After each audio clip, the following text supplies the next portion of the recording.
To me, many Photoshop tools feel like magic, but none more than this super secret Magic Eraser tool. It's like the magic wand with a quick erase. If you right-click on the eraser tool or click and hold for 2 seconds, underneath you'll find the super secret, actually go tell a friend, Magic Eraser tool. If your only goal is to quickly wipe out a background, this is your one-click way to wipe out a background. Now you may say, Kelly, the rope or web that Spider-Man is shooting is gone. Well, we have the power to change that. I'm going to undo that, and I will go to the tolerance setting.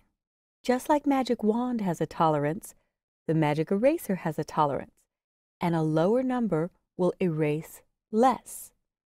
So if I double-click on the 32 and type in 5, just as a random guess, one color level should only grab one color pixel of equal values. But 5 will grab a few shades of white because there was a background here at one point and a board that he was standing on. So when I set the tolerance to 5, now with one quick click, I still have a beautifully erased background. However, let's see how this plays in action. Using the Move tool, instead of doing Edit, Copy, Edit, Paste, I'm going to use a drag and drop way to move Spider-Man on top of a light pole riddled with spider webs. So if I drag Spider-Man up to the file name, make sure you don't let go here. Photoshop has brought the window forward, but it hasn't copied yet. When I bring my arrow down into the middle of the document window, it is now safe to let go. And there we have Spider-Man, which I can drag and drop to position on top of this light pole. And I tend to like to use my down arrow key to move him because he can walk at angles and sideways, so he can be down a little bit.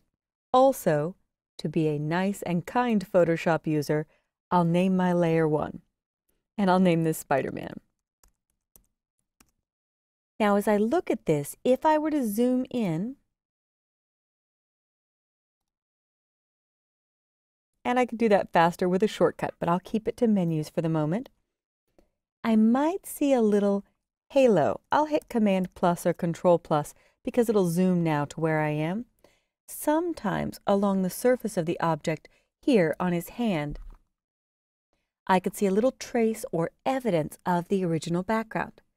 So the way I finish this off whenever I use the Magic Eraser tool is by choosing from the Layer menu, Matting and Defringe. If I choose Defringe, it doesn't matter if I type in 1 or 50. It really only does 1 pixel edge. I think the dialogue is just to keep you guessing. But I'm going to click OK, and there. If I Command Z or Control Z to undo and redo, it looks like somebody had placed this toy Spider-Man on top of that light pole. And you could do a little bit more to try to keep this rope and prevent it from being soft, but my goal with this video was to show you one-click erasing of the background. And since we've erased the background, let's put him somewhere fun.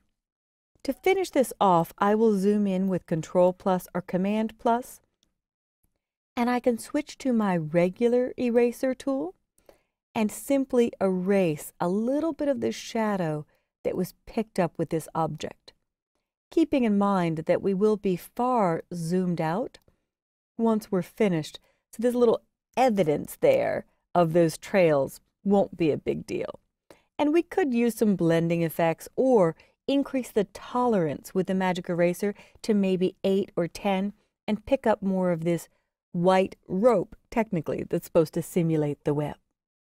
But I'm going to hit Command 0 or Control 0, or you can use your menu, View, Fit on Screen to see the whole image, and we have happily placed Spider-Man on top of this light pole like we just caught him and he's getting ready to shoot us with the web, using the very powerful yet